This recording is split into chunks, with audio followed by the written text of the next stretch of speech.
The heat of King's Landing did not go away with the night.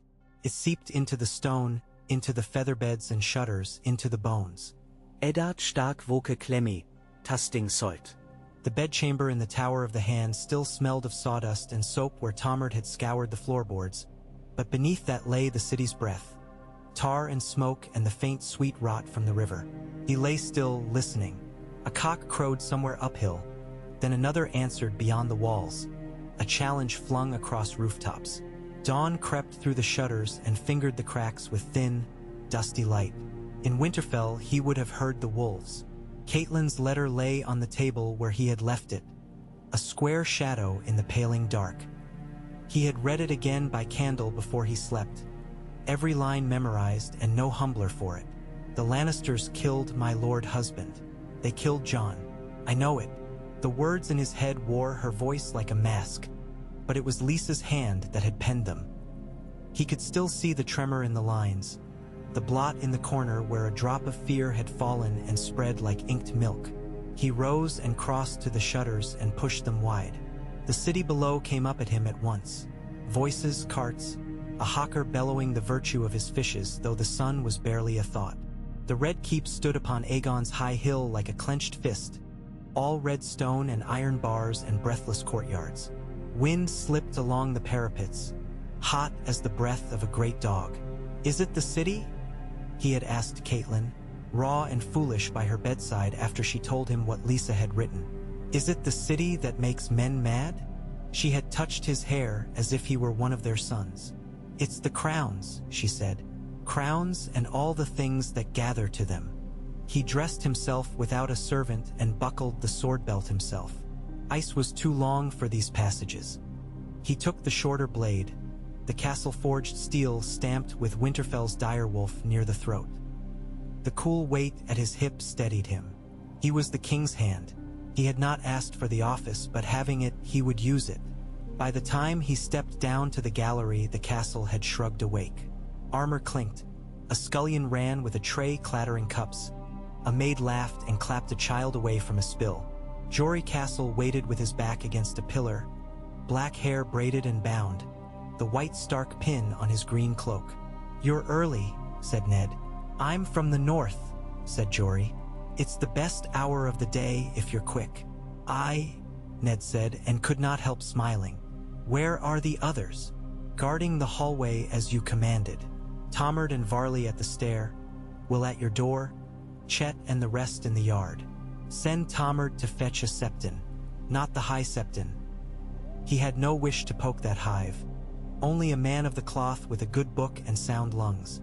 "And send to the Master of Laws, the Master of Coin, and the Master of Whisperers that the King's hand requires their attendance in the council chamber at first light. The Grand Maester as well. No excuses." Jory lifted a brow. "All at once. All at once," Ned said. Jory did not ask why. That was one of the reasons Ned trusted him.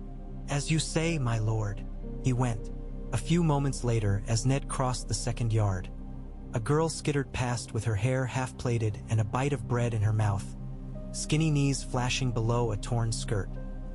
He slowed and would have called her Arya if she had turned her head. She did not. Arya trained with her Braavosi water dancer now at cockcrow and came to breakfast flushed and starry-eyed, full of talk of stepping lightly and seeing with the heart.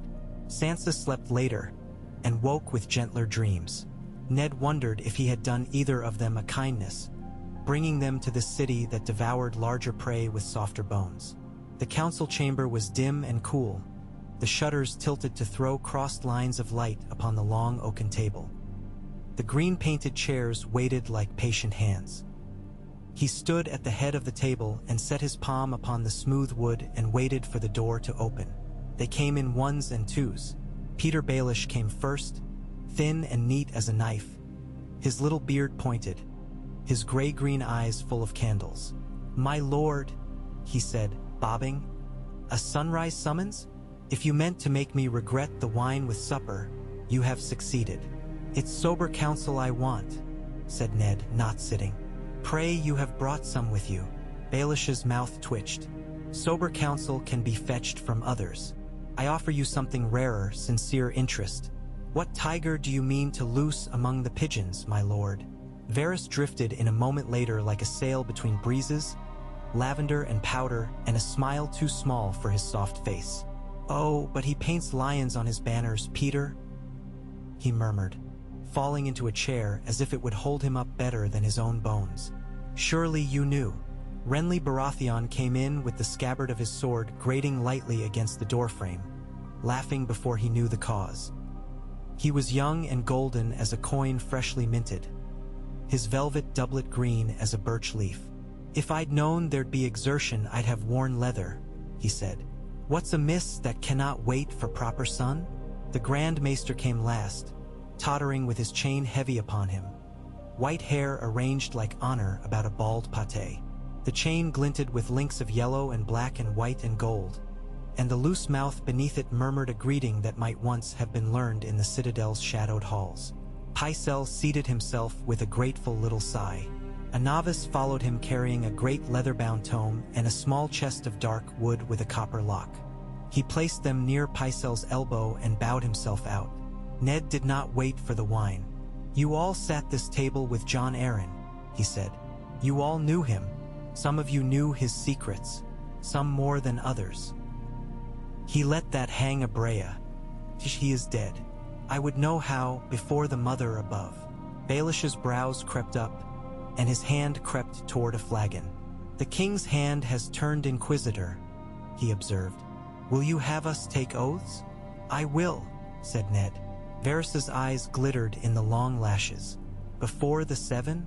Or before those nameless leaves the first men set in every wind? Before the seven, Ned said. The Septon arrived as if conjured by the words. A stooped man with a plain face and a voice that remembered being strong. He carried a book bound in calfskin and wore the crystal of the Father at his throat. 3 acolytes followed with tapers and a small brazier. The acolytes were plainly terrified. Ned imagined being woken before dawn by gold cloaks and told they were needed in the Red Keep would do that. He nodded to the Septon. Forgive the hour.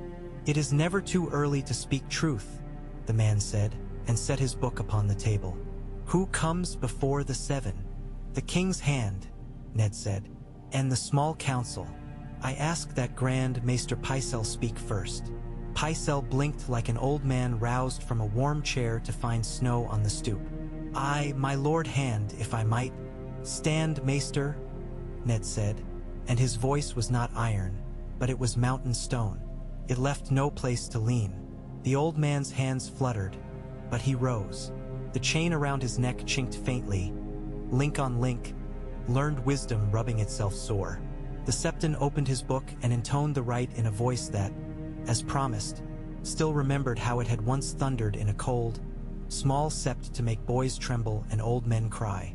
Do you swear by the Father to judge rightly and speak only truth? I do so swear, Pycelle said. By the Mother, to be merciful in your truth? I swear it. By the Warrior, to be brave in your truth? Pycelle swallowed. I swear, he said thin, and by the seven as one, to be bound to that truth before gods and men, your fate in their hands? I swear, said Pycelle, and the candlelight made his chain swim like a river over his breast. Ned did not sit, and neither did Renly. That helped. A man who must crane his neck to avoid meeting your eyes will sooner look down to his feet and see the traps there. Tell me of the days before Lord Arryn died, Ned said. Tell me what you saw and what you did. All of it. Pycelle's mouth opened and closed twice like a fish tasting new water. He fell ill. Fevered. He had not been robust of late, the burdens of office. He complained of pains in the belly after his meals. Varys's fingers were together, a soft-shelled creature in prayer. Baelish was pouring himself wine with gentle wrist, eyes on the surface so that the tip of his tongue barely touched his lip where the cup might brim. What food? Ned asked. Who prepared it? Who tasted it? Pycelle's white eyebrows lifted, and for a moment Ned saw the man he had been, not so many years after all, when he had put aside a boy's quill to don a maester's ring. The kitchens prepared it. The hand's household saw to his table, at times his squire. He hesitated, then named the boy, Sir Hugh. He fed him like a doting nurse when the fever had him weak as a new christened babe. Hugh of the Vale, murmured Varys. Yes. Renly propped a shoulder against the mantel and leaned, bored and deceptively idle. The same newly knighted crisp as a cooked trout, with new minted armor more shining than sense? The same, Varys agreed. Who hired him a master, Peter said cheerfully. If his mail is any measure, Ned ignored them. You were summoned when he fell ill. I went, said Pycelle. I sat with him. I gave him milk of the poppy for his pain, willow bark for the fever, water to wet his lips when they cracked. His voice trailed off. The Septon raised his chin. Pycelle's hand went to his chest, to the chain. What did he say? Ned asked. He raved, said Pycelle. My lord, I would not, men are not themselves in fever. What did he say? Pycelle shut his eyes. He said, the seed is strong, and after, Robert, he asked to see. And now the old man's eyes flitted to Varys, to Peter, to Renly, Lord Stannis, and he asked for a book. A book, Ned said softly. What book? Pycelle's fingers fumbled at the clasp of the chest. He nodded to his novice, but the boy had fled. He huffed and tugged, and the lock gave with a squeal. From within he drew a great folio bound in brown, and the dust of it rose like breath. The lineages and histories of the great houses of the 7 kingdoms, with descriptions of many high lords and noble ladies and their children, he recited. By Grand Maester Mauleon, being a true and faithful accounting of descent, inheritance, and issue for 300 years. Dry as old leaves, he added with melancholy pride. Why did Jon ask for it? Ned asked. I do not know, Pycelle said, and the lie was small, but it was a lie. It sat in his mouth like a pebble. You told someone, Ned said. Of what? The mask slipped back in place. That Jon asked for this book, Ned said. You told someone of it. Who? Silence. Even Peter's cup paused in air. The king did not care, Renly said into the gap. I can say as much for him. Tell him of hunting audacity, and he will drink with you till you fall under the table. Tell him of a book, and you'll put him to sleep before the first page is dry. Pycelle's hands had begun to tremble. He put them on the table to still them, and the chain rang once against the wood. Her Grace asked me, after Lord Arryn's passing, if I knew the matter that occupied him of late. She had seen Stannis Baratheon in the Hand's chambers, and she was uneasy. So you told her, Varys said sweetly. As a loyal subject, all that you could. Pycelle licked his lips. Yes. Ned could feel heat rise under his skin, the way it had in the practice yard at Winterfell when he was a boy and Brandon teased him until he swung, and Brandon smiled and laughed though the BL. Had not landed. He breathed slow. He saw Lysa's words in fire. The Lannisters killed my lord husband. You told the Queen Jon Arryn was reading of lineages, he said. You told her Stannis came and went. Pycelle could not raise his eyes now for fear they would meet other eyes. Yes. And when Lord Arryn asked to see Stannis, did you send for him? The old man took too long to answer. He had already gone to Dragonstone. When did he go? Asked Renly sharply from the mantel. Before your late brother of the Ares' death, Varys said, too quick and too soft. Stannis was always too long in hiding to do anything but let the game shift beneath him, said Peter. He has the patience of a stone, and the temper besides.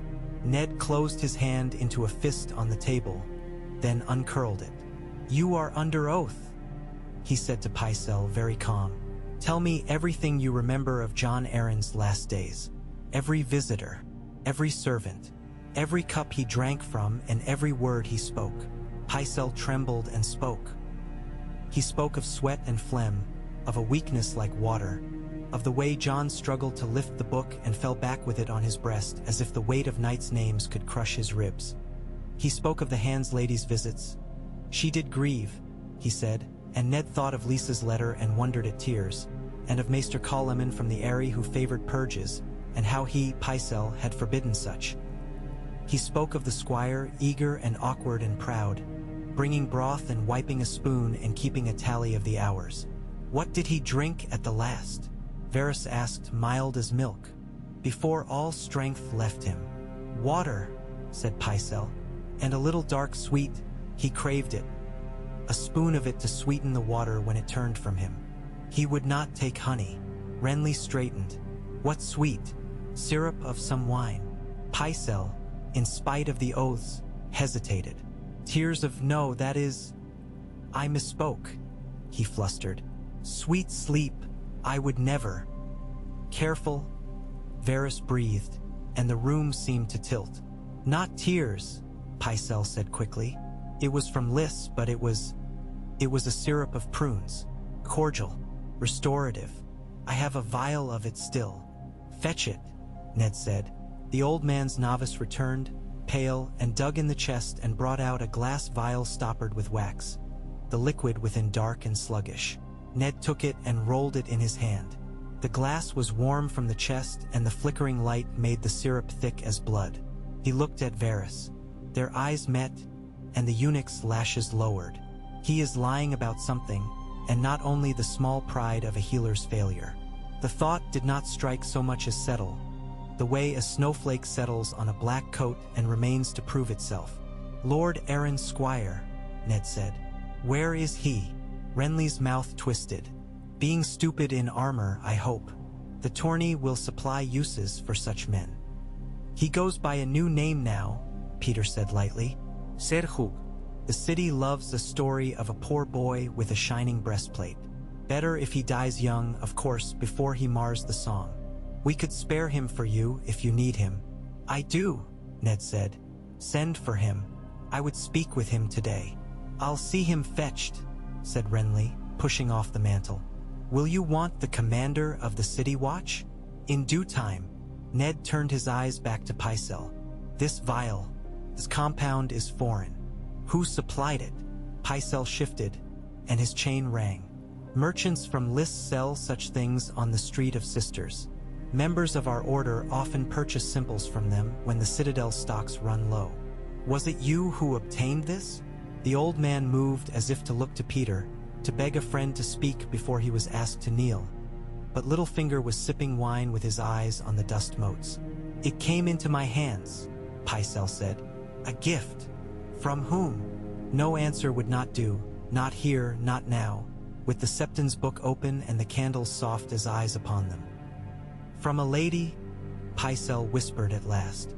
She asked that Lord Aaron might sleep. He was so weary, my lord. He had sweats and chills and could not rest. A few drops. Which lady? Renly demanded. Her name, old man. Lady Lysa, he said, and looked up as if that name were a tower. The silence that followed was a different shape than the one before. It was not surprise. It was a shifting of weight in the mind, like soldiers moving in the dark. Lysa Tully Aaron, said Varys very softly, in case their ears had conjured another Lysa out of fear. His wife. She loved him, Pycelle said piteously. She loved him as a... These gentlewomen, they are not bred to watch men die in fevers. He took a breath. Nor am I, if truth be told. Ned saw Catelyn's eyes the night she had told him of Lysa's letter. He remembered Lysa at Riverrun as a girl, pink and plump, peeping from behind a pillar as her elder sister danced, her mouth full of sweetmeat. He had seen her again in King's Landing after Robert took the throne, brittle as winter grass, the boy clinging to her like a brooch. Could she have his stomach turned, not for her guilt or innocence, but at the thought of the webs around him, sticky, many-strung, thicker every breath he took. Under oath, he said, and the words scraped. You say Lady Lysa gave you this cordial from Lys? Yes, Pycelle whispered. She came to me weeping and begged me for a draught to ease him. His strings were drawn too tight. Did she deliver it to Lord Aaron herself? Asked Varys, eyes bright in the shadow of his lashes. I do not know, Pycelle said. I gave it to her. I told her to add it to his drink. Not too much. I gave warning. Renly laughed once. Ugly. A warning a lady in distress would surely heed in perfect measure. Ned put the vial down. It made a small sound against the wood, a knock like a timid visitor. He did not yet know what he knew. That was always the worst. "We are done for now," he said to Pycelle. Sit. "I may have more to ask." Septon th. "Thank you. Keep your book with you. There may be more oaths. I will have the boy brought, and I want the accounts of John Aaron's household in the city. Names of servants, visitors. Peter, can your clerks manage that without mislaying the tallies in a card game?" Baelish smiled. "If we set cards on the table, they'll not mislay them, my lord, only your account." "Do it." Renly had already gone for Ser Hugh. Varys tilted his head and regarded the vial as if it were a trinket at market. "We owe gratitude to Lady Lisa," he mused, "for her forthrightness. Or is it dangerous to owe gratitude, when the coin in which we must pay it is truth?" "Save your riddles," Ned said. He turned to Jory, who had appeared at his shoulder without sound. "Double the watch on the Hand's Tower. No one enters save those I name. And have Tomard see that no honey-forged sweet crosses our table. If any man seeking entry bears a smile too wide or a vial too small, he goes to a cell to show it to the rats." When Jory's mouth twitched, he added, "I am not of a mood for laughter." "As you say, my lord," Jory said, but his eyes had softened. The council dispersed like spilled grain to the work of scattering. Varys was last to go, his soft slippers whispering against stone. He paused at the door. "When kings die," he said, very soft, his hands folded as if in prayer, "all kinds of small things begin to nibble the corpse. They do not ask who killed him. Perhaps they should. Be careful those small things don't find their way to your flesh," Ned said, and the eunuch's smile made no mark on his face at all. When they were gone, the room felt larger and the air hotter. Ned stood for a time and watched the motes in the light and thought of snow. He thought of John Aaron's voice, grave and unyielding and as certain as winter. "You are come to be hand, Ned, to pick up where I left off." He had been wrong about many things in his life. He could count them as you count stones in a cold pocket. But he could not be wrong about that. He would not be. Jory returned before noon with Ser Hugh. The young knight came into the council chamber glaring, his new blue armor polished and new-oiled, the crest on his surcoat bright with the Aaron falcon and moon. He had a handsome boy's face that would age poorly and eyes that skittered like mice. Pride hung about him like oil. He bowed, shallow. "My lord." "Ser Hugh," Ned said. He did not offer him wine. "You were squire to Lord Aaron." "Yes." The boy's jaw firmed. "And now I am knight for that service." "Who knighted you?" He blinked. "His grace." "In whose presence?" "Many great lords," Ser Hugh said, fidgeting. "Lord Renly, Lord Baelish, others. I did not look to count them all." "Your armor is fine," Ned said. "Costly." The boy flushed. "A man must have harness, if he means to show his quality at a tourney. You must also have honesty, if you mean to be welcome in my hall," Ned said. "This armor, who paid for it?" Ser Hugh hesitated too long. "I paid a portion," he mumbled finally, "and I had gifts for my service to Lord Aaron." Ned let his silence press upon the boy until it smoothed that lie flat and a newer one crept to replace it. "Gifts from whom?" "Friends," said Ser Hugh desperately. "I served at a great lord's table, my lord. Men were generous." Jory's hand twitched near his sword. Ned waved him down. "Did Lord Aaron send you on errands in the city? To the Street of Steel, perhaps? To certain hearts' brothels?" Hugh stared at him, eyes fish-bright. "I went to the Street of Steel. For a helm. I had my own coin.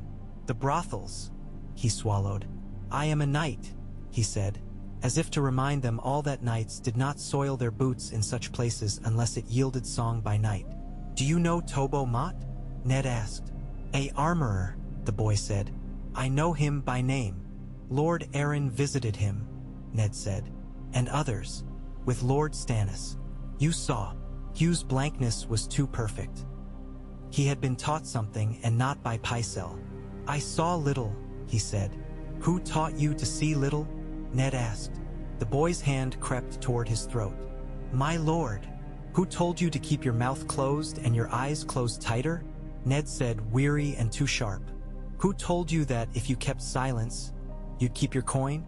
Ser Hugh's face changed, the boy dropping away like a rag sloughed by a snake in summertime, and a smaller, colder creature revealed. I took no coin to hold my tongue, he said, insulted. No more than others take coin to wag it. I keep my honor. Honor is good, Ned said. It holds men up when their legs fail. Who paid for your armor? Men who admired my honor, Ser Hugh said obstinately. Enough, Jory said. Ned held up a hand. Ser Hugh, Lord Aaron died of a sickness that came over him as quickly as a gust of cold wind. It may be we are cruel in asking what we ask, but you fed him. You wiped his lips. You saw who came and who went. If I think you know more than you say, I may put you in a cell until your memory improves. You cannot. The boy spat, flush returning. I am a knight. The hand can put a king in a cell, Jory said mildly. And a knight is lighter. Hugh's eyes cut between them, gauging distance and angles as a man might in a list. I have a tilt tomorrow, he said, seizing on firmer ground. The king himself. You will not ride in the tourney, Ned said, and winced at what he heard in his own voice. He remembered Brandon at 17. Not until we settle this matter. Jory, see him kept under guard. Treat him gently. Give him food from my table. But let no one speak with him but me. Ser Hugh went white to the lips. You cannot hold me from the king's tourney, he whispered. This will shame. You were squire to a great lord, Ned said. You should have learned that shame is sometimes the price of doing what must be done. Go with Jory. The boy went with steps like stones dropping in a well. When they were gone, Ned leaned against the table and pressed his hands to his eyes until the little sparks there danced in time with his heart. He would rather have been on a cold hillside with mud in his boots and a fog in his beard. He would rather have been hunting a stag with men he knew and failed with in winter. But there was no winter here, only heat, and the stink of fish, and men who smiled with their teeth. He went to the street of steel for cooling. The heat there was its own kind, a clean wall of it, honest as a smith's back, beating at the face as bellows beat a coal. Sparks snapped like gnats. The clangor of hammer on iron was music he understood at least in part, and he breathed easier among men who marked lines in hot metal and straightened them with strength and not with lies. Tobo Mott's shop stood deepest and hottest of them all. The dragon of Valyria worked in red over his lintel. The man himself came to greet them, as courteous as a lord and twice as proud. He was thick where smiths tend to be thick, but his hands were fine, and he looked at Ned's sword as if he were a priest noting a relic. My lord hand honors my humble forge. Not humble, Ned said. My son would envy your apprentices. I am told you had a visitor not long before Lord Aaron's death. 2 visitors. Mott's brows lifted. He loved to be asked about his craft, even if the asking stank of politics. My lord, Lord Aaron and Lord Stannis Baratheon, Ned said. You sold them nothing. I sell what I make, Tobo Mott said, affronted and pleased. For some that would buy small villages and have lords quarreling for the honor. I do not sell secrets. Fine, said Ned. Then let us speak of iron. Did Lord Aaron look at anything particular? A sword? A helm? A boy's work perhaps? At that, the smith's eyes slipped once and returned. He knew what answer he wished to avoid. I have apprentices, he said. Some are boys. One of them fashioned a helm, Ned said. A bull's head, with horned horns. Mott's lips pursed. He did. Pretty piece. He has hands for the work. I would sell him for 1,000 dragons, and still I'd count it a loss. Where is he? Mott shifted his weight, and the floor creaked. Gone to buy bread, perhaps. To sleep. He has a mother who asks too much of him. As mothers do. Send for him, Ned said. Mott sent for him. The boy came in shy and uncertain and taller than Ned had expected, his black hair falling over his brow. He had eyes as blue as fresh water in snow shadow. He did not belong in this city. He belonged among rocks and hardy weeds, among men who had better shoes and worse hopes. "What is your name?" Ned asked. "Gendry," the boy said. Ned turned his head, and no more than that. He heard the old voice in his head like a bell. "The seed is strong." He put a hand on his sword hilt, and it felt like the rail of a bridge. "You made a helm," he said, gentler than he intended. "A bull's head." The boy flushed. "It was clumsy." "It was fine," Tobo Mott snapped. "A lord would have worn it." "Well," said Ned, "a king might have. Did Lord Aaron ask you questions, Gendry?" The boy's hand went to the back of his neck, a motion so like Robert's Ned nearly laughed. "He asked who I was, my mother, if I'd known my father." "And what did you tell him?" "Mother worked at—" He glanced at Mott. "An alehouse. She had yellow hair. She sang." The boy swallowed. "She said my father had black hair and blue eyes and was very strong. She cried after. That's all." "Why'd he ask?" "I do not know," Ned said. He knew. He did not know how to bear it. "Did you see Lord Aaron with Lord Stannis?" "Once," the boy said. "They were like two old dogs that neither would wag first." "Did any other lords come to speak with you about such things?" Jory asked. The boy shook his head. "One came after, but he had pins on his chest." He gestured vaguely to his neck. "A maester's chain." Ned let no breath show leaving his body. "Pycelle, of course." "What did he ask?" "He asked if I told Lord Aaron anything," the boy said, awkward fingers twisting in his apron. "He spoke to Master Mott. He said it was for the king." Ned looked at Tobo Mott, who looked stubborn and angry. "You did not tell me of that, my lord," the smith said. "I would have thrown him from my shop if I thought." "No," Ned said. "You did well to answer a maester of the citadel. You will do better to answer me. Keep the boy close. Do not let him walk the city alone at night. If you have to chain him to your forge, do it." He put his hand into his purse and drew out more coin than he liked to think and slid it across the bench. "For your loss of sleep and iron," he said. Tobo Mott took it with the absolute lack of shame of a man who knows his worth. "Most lords throw coin at my feet when I have made them armor that will forget their slow bodies and make them look like heroes," the smith said. "You throw me coin for telling you a boy is his father's son. Perhaps the city does make men mad." "Perhaps," Ned said. On the way out, Peter Baelish found them. He was at ease in any alley. The city seemed to fold itself to his cure like paper to a child's hand. "You do love a forge," he said. "A northern habit." "It's honest heat," Ned said. Peter smiled as if a jest had been offered him, and he filed it away for another day. "I caught a whisper that you have thrown a net around Ser Hugh," he said. "Brave. He is a very small fish, and yet he enjoys sunlight as much as a larger. Men will notice him trapped in your bucket." "I am done caring what song the city sings," Ned said. "Oh, you must care," Peter replied. "It matters more than what is true." He lifted his brows, all wide innocence. "Will you come with me to a house of women now, my lord? Since we are already abroad, there is a babe you ought to meet. One of our friend, the king's small legacies." Ned nodded. He did not wish to follow Peter anywhere, not to a whorehouse, nor to a well, nor to a privy. But the lineaments of truth were drawing themselves in iron and blood under his hands, and he would not let a piece slip for stubborn pride. Chataya's house was near the top of the street of silk, faced in pale marble and potted lemon trees that fought bravely and lost to the heat. It was clean and quiet. The women there greeted Littlefinger with laughter that had money in it.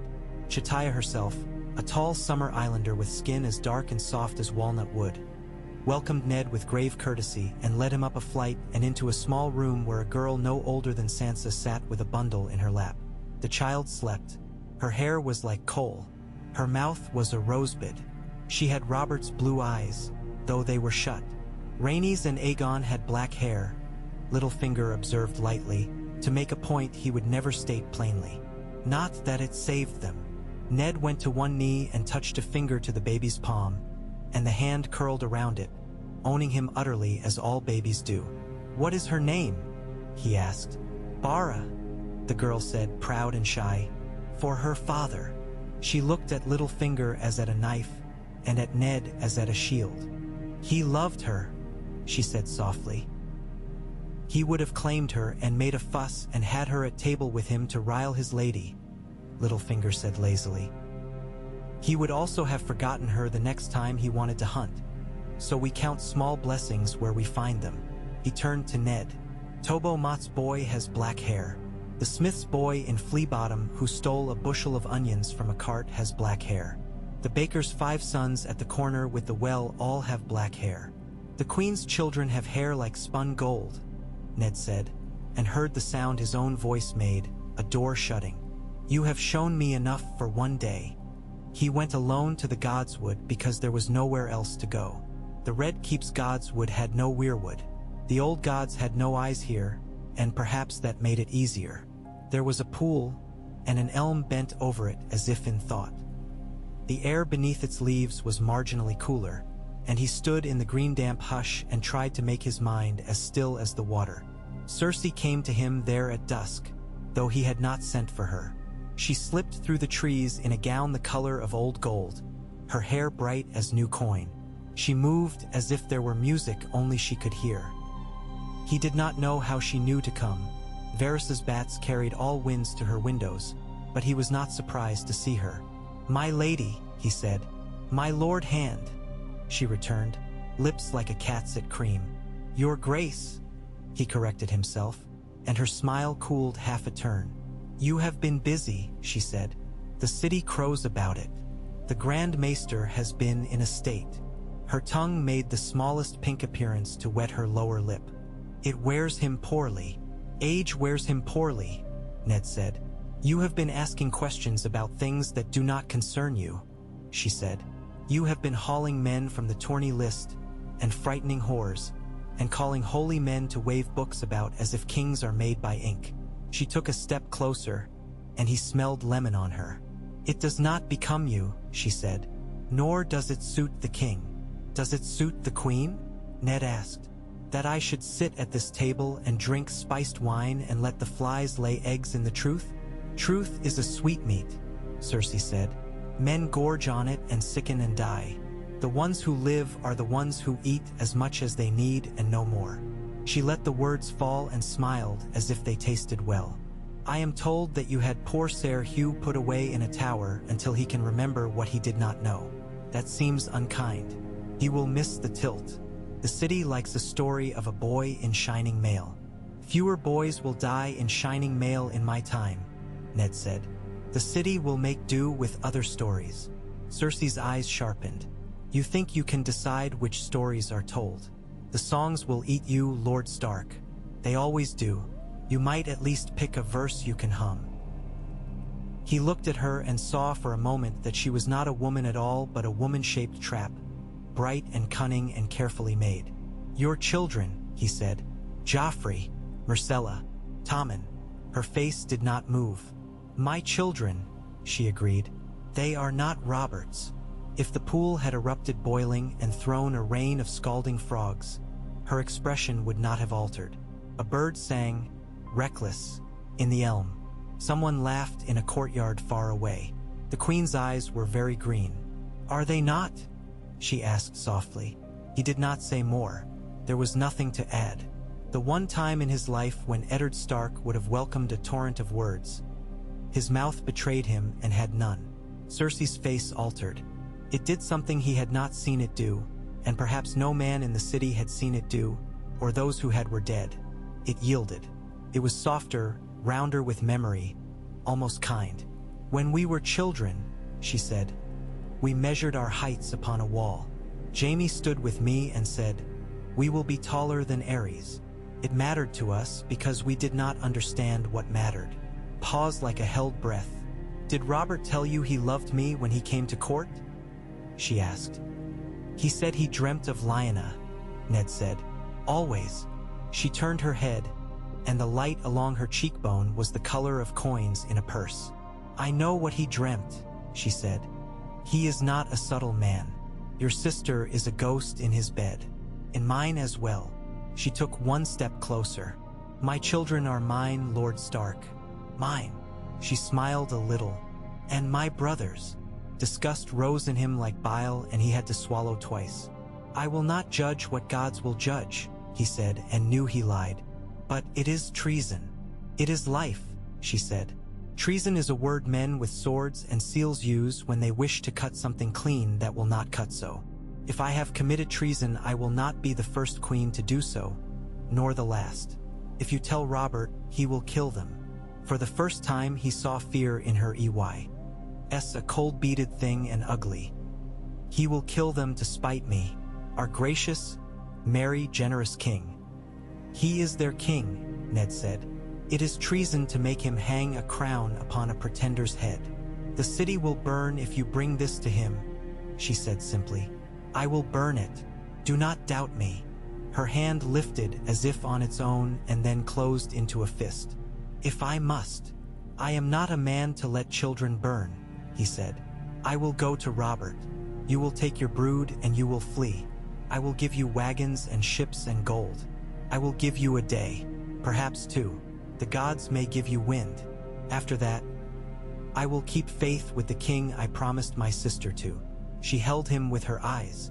It was like being held by the throat, only gentler and far more dangerous.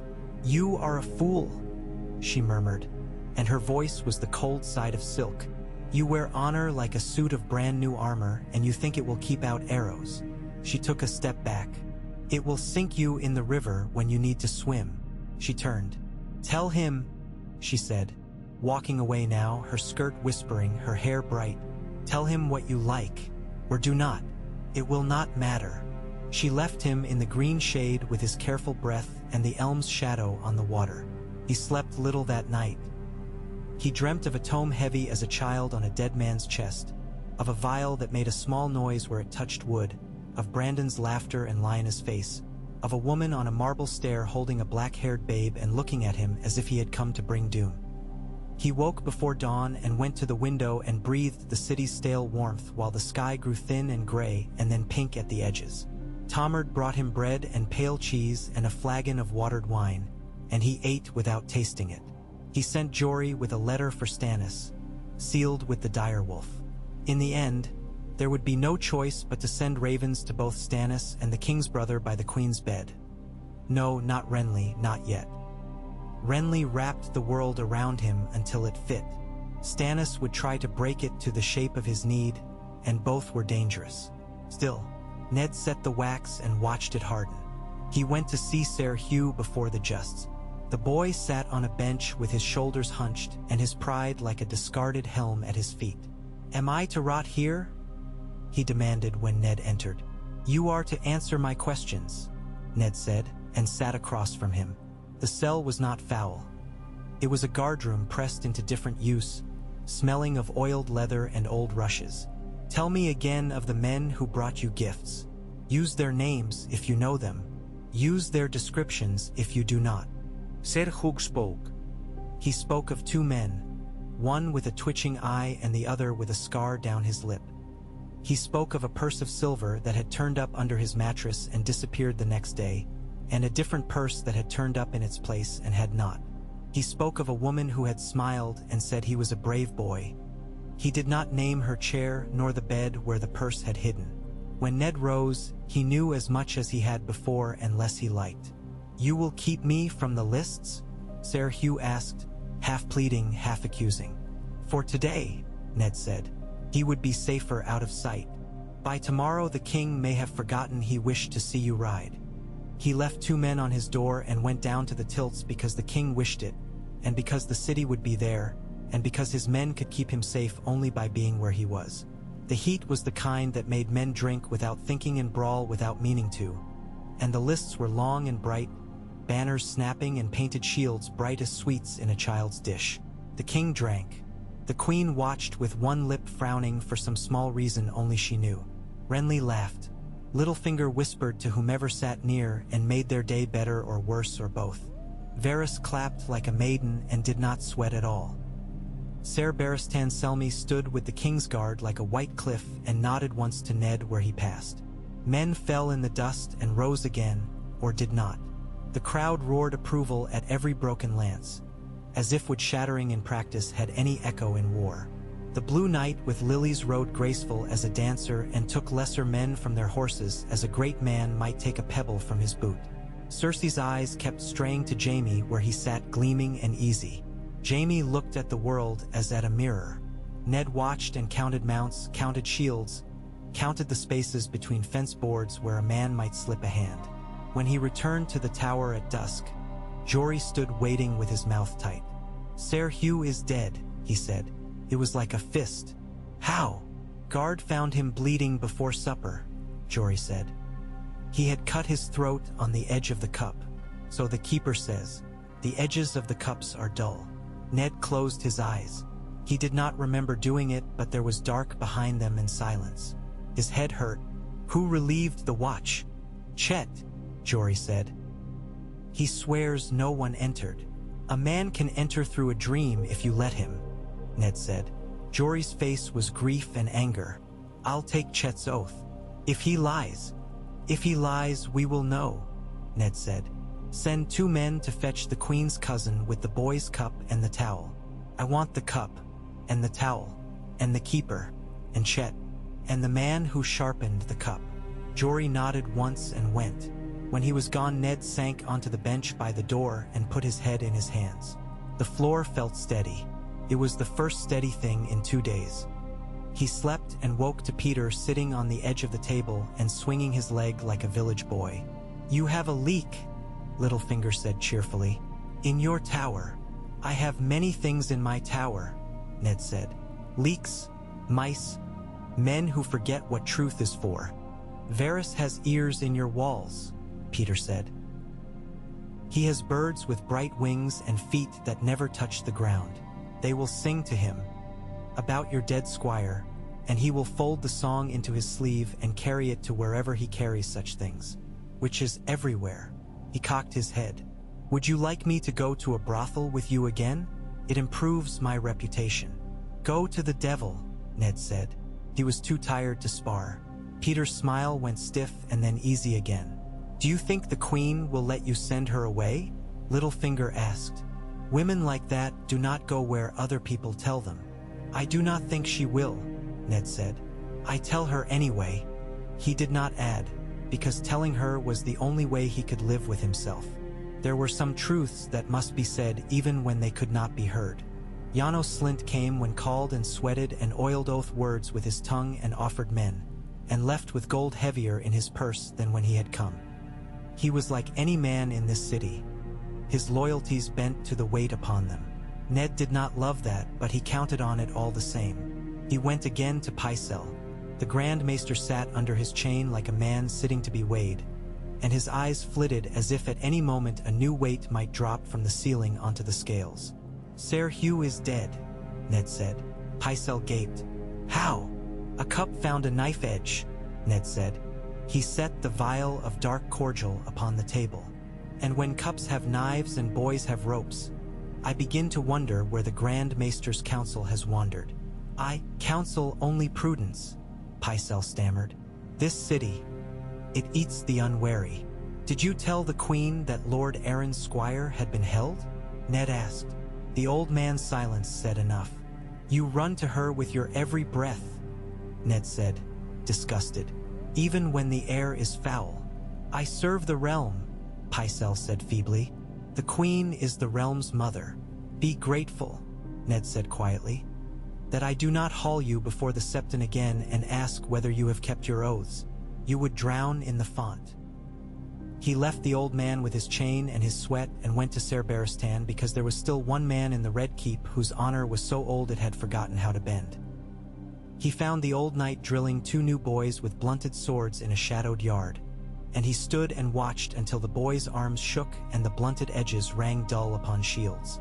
"Lord Stark," Ser Barristan said, saluting with a tired grace, "you have the look of a man deprived of sleep." "I have the look of a man who sees snakes in his bed," Ned said. The boys gaped at him. He had seen boys gape at men he admired, and he did not think he could stand to see boys gape at him today. "Walk with me." They walked along the inner wall while the sun slipped down between 2 towers and painted the stone with gold. Ned told him of the oath, and the vial, and the queen in the godswood, and the dead squire. Ser Barristan listened as he had listened to kings, without interrupting, with his mouth very straight. When Ned finished, the old knight breathed once, and it was a sound like a leather strap drawn tight. "If you tell his grace," he said, "he will rage and drink and call for his spear and his horse, and then he will drink again. It may be he will call the boy Joffrey to him and tell him all while laughing, and then the boy will run to his mother. It may be he will bring a broadsword to the queen's bedchamber. It may be he will do none of these things and only order another boar hunt.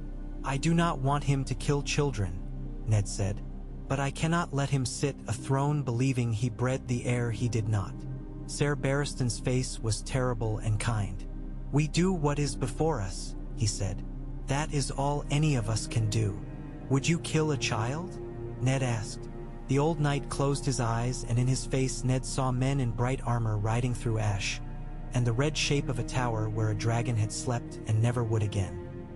"I have held a babe in my arms while the man who thought himself a king decided whether it lived or died," Ser Barristan said. "The babe did not. I have seen worse. I am tired of seeing such. Do as you must, my lord, but be quick, and then be ready." "Ready for what?"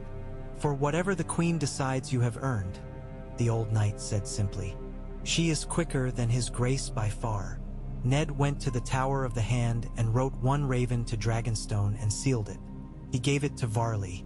"By hand through the night," he said. "Do not trust wings." Varley took it with 2 men to run with him. Ned wrote another and sealed it with the dire wolf and then broke it and burned it. He wrote a note to Winterfell that told Catelyn nothing that could be read by another's eyes and told her everything by the way the quill pressed too hard and cut the paper. He went down to supper with eyes that had not rested and lips that had not tasted since morning, and Robert, merry and flushed and swollen, threw an arm around his shoulders and bellowed of boars. "We hunt, Ned," he said. "We hunt wild and we hunt drunk and we shout to frighten the trees. We'll see who bleeds first, the boar or the king." "The king must not bleed," Cersei said, her voice sweet. "It would shame us." Joffrey laughed. Ned watched them all and felt something hard and cold settle in him. It was not Winterfell frost. It was something else. He went to his chamber early, and when he closed the door, he leaned his forehead against the cool wood. In the morning, before the hunt left, he went to the king with the ease of a man walking into his own doom. He found Robert in his solar with a boar spear leaning in the corner and Lancel Lannister hovering with a flagon like a boy afraid of being struck and more afraid of not. Robert looked up apologetically, as much as such a man can look apologetic. "Hush me after Ned," he said. "Do not hush me before I ride." "I will not hush you," Ned said. "I will speak to you." The words felt like a sword unsheathed, trained to draw blood and do it quickly. Robert opened his mouth, closed it, and waved Lancel away. The boy went with a jug and a glance at Ned that said he had been instructed to listen at doors and did not know how to hide it. "Tell me quickly," Robert said. "If it's a quarrel I can throw coin at, say the sum. I have a hunt to ride or Cersei will say I am unmanly." He grinned a terrible grin. "Jon Arryn was murdered," Ned said. "Not by fever, not by chance, by a draft. The Queen's, by someone in the Queen's household. Perhaps by Lady Lisa's hand." He forced the last words like olive pits through his teeth. "He died because he found a truth that would have harmed the Queen. He sent for a book that showed it to him, and he visited your bastards in the city to mark it in their faces." Robert had gone very still. He was a big man, but he could be very still. "My bastards," he said. "You have many," Ned said. "I have seen a babe named Bara up on the Street of Silk. I have seen a boy at the forge with your arms and your eyes. They have black hair. All of them have black hair." Robert scowled. "The gods gave me much and took a little. I'll not be ashamed." "Your children by the Queen," Ned said. And now there was no return, no turning, no river shallow enough to ford. "All have hair like gold. There is never a black hair among them. Not one. Their sire is not you." A small sound escaped Robert, not from his mouth but somewhere under the beard. He took a step and put one hand to the wall. The room seemed to breathe for him. He stared at Ned as one might stare at a wolf one had believed a dog. "Be careful," he said, with the voice he had used as a young man when he had asked armies to follow him and men had done it, being fools and brave. "Be careful, Stark. You do not accuse a queen lightly. Men have died for less." "I am careful," Ned said. "I have been careful too long.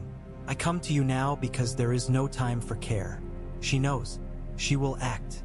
And when she acts, it will be to keep this from you. And the realm will be dragged behind her skirt till it tears." Robert flung himself into a chair and poured wine with shaking hand. The flagon hit the rim of the cup and spilled, and he did not notice. He drank. He pressed his hand to his face, and the anger carved in his bones was very old. "When did you know? It's no matter, John." "By the gods, Ned." "John." He drank again. "If this be true." "It is true," Ned said. "Then the boy Joff." Robert did not finish the name. He made a sound like a bull with a spear in its ribs. But it was not that. It was not pain. It was something else, old and bound in grief. "Why did she? Does she think me blind? Does she take me for a—" He laughed without a smile. "She takes us all for fools." Lancel opened the door without knocking then, and came in with another flagon and eyes wide as wheels. Robert looked up at him, and something happened in his face that made the boy quail. "Out," Robert said. Lancel went. When the door had shut, Robert put the cup down so hard it cracked. "I will go ride now and bait a boar with my grief," he said. "Tonight we will speak more. The gods will grant me a boar clever enough not to kill me before I have the pleasure of killing something." He rose to his feet with a groan. Ned wanted to seize him by the shoulders and clap him into mail and drag him to the ships. He did not. "Do not drink," he said. Robert laughed. "Do not breathe," he said, and went. Ned stood alone and watched the door as if it would open again and something easier would come through it. It did not. Time passed like stones dragged along a riverbed, each moment scraping a little more of him away. By midday the king had gone. The queen stood upon the wall with her hand upon Prince Joffrey's shoulder, white and white. The standards snapped. The day was hot. Ned's men watched him watch them, and he briefly saw himself as they might.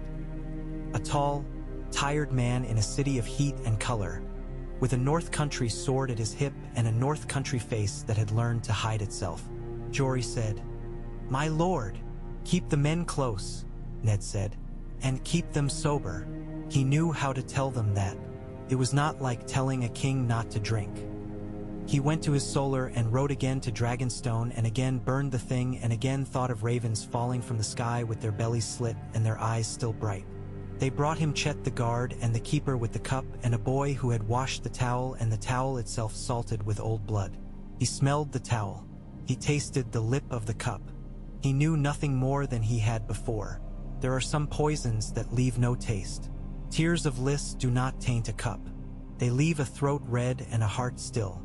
He did not know if they had paid Ser Hugh to kill himself or killed him for him and made it look neat. The neatness was part of the threat. As dusk approached again like a tired man, Varys came to him uncalled, as he always did, with the right smile for the hour. "The king hunts," he said. "Janos Slint sets extra men at the river gate. The queen has called her brother and their cousin to her chambers twice, and a third time and may again." He spread his hands. "The Septons, my lord, say prayers for clarity, and sell candles." "Do you sell anything?" Ned asked. "Only what is already stolen," Varys said. "I do not find the goods I sell. I only discover who stole them first." "What price do you ask me to pay?" Ned said. Varys looked abashed. He was very good at it. "I would ask you to keep yourself alive," he said.